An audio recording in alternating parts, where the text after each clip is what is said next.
Welcome.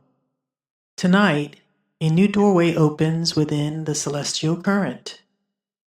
Throughout the ages, questions have been whispered in moments of longing, fear, devotion, and hope. Some were spoken aloud, some were prayed in silence, all were heard. The Oracle of Ages now begins to share their stories.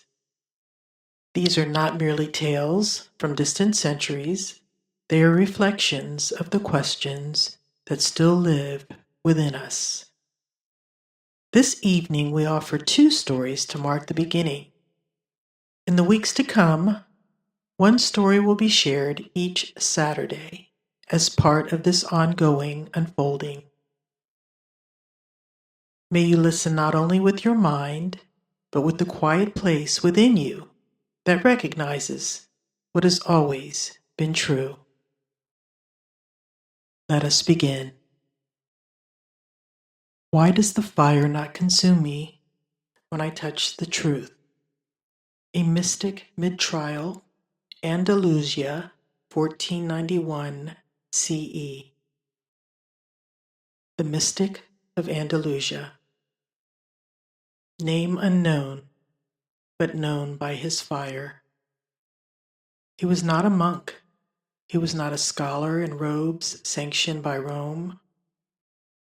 He was a weaver's son from the southern hills, taught to listen before he could write.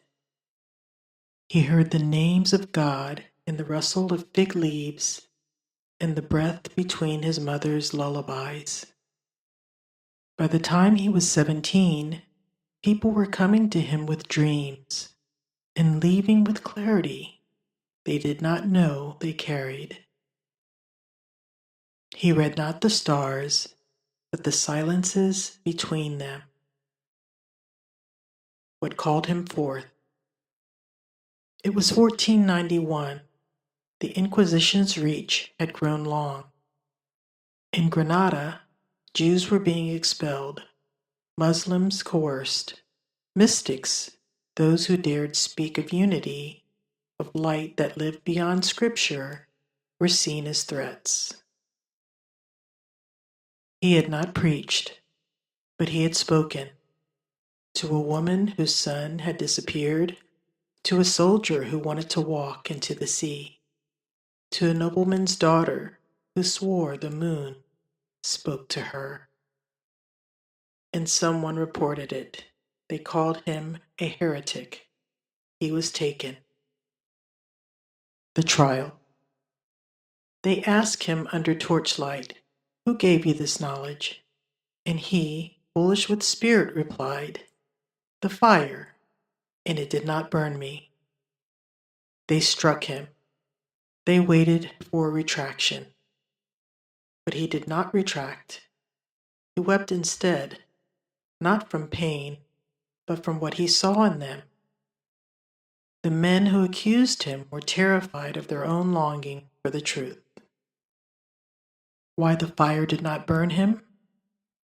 Because he had already burned.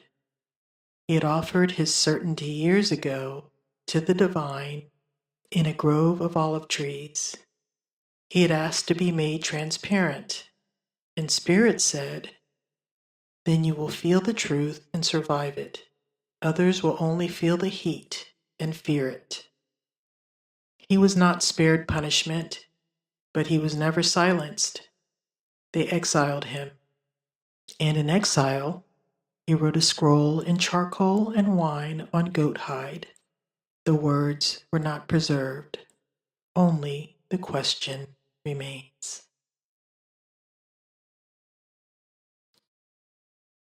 Should I strike first or wait to be struck? A blacksmith's daughter, hidden beneath the forge, 9th century CE. There once was a girl named Kayla, born in the shadows beneath a forge of roaring flame and unspoken fear. Her father, a blacksmith of renown, shaped weapons not only of steel, but of legacy. He had once forged the sword that felled a tyrant king. The world did not forget. And so, when whispers of war returned to the valley, Kayla was hidden away. Beneath the floorboards, with only heat and hammerfall as lullabies, Kayla grew. Her hands mimicked the rhythm of the anvil above. She learned without being seen. She listened without speaking. But one night, as the village lanterns flickered against the storm's approach, a question struck her deeper than any blow of steel.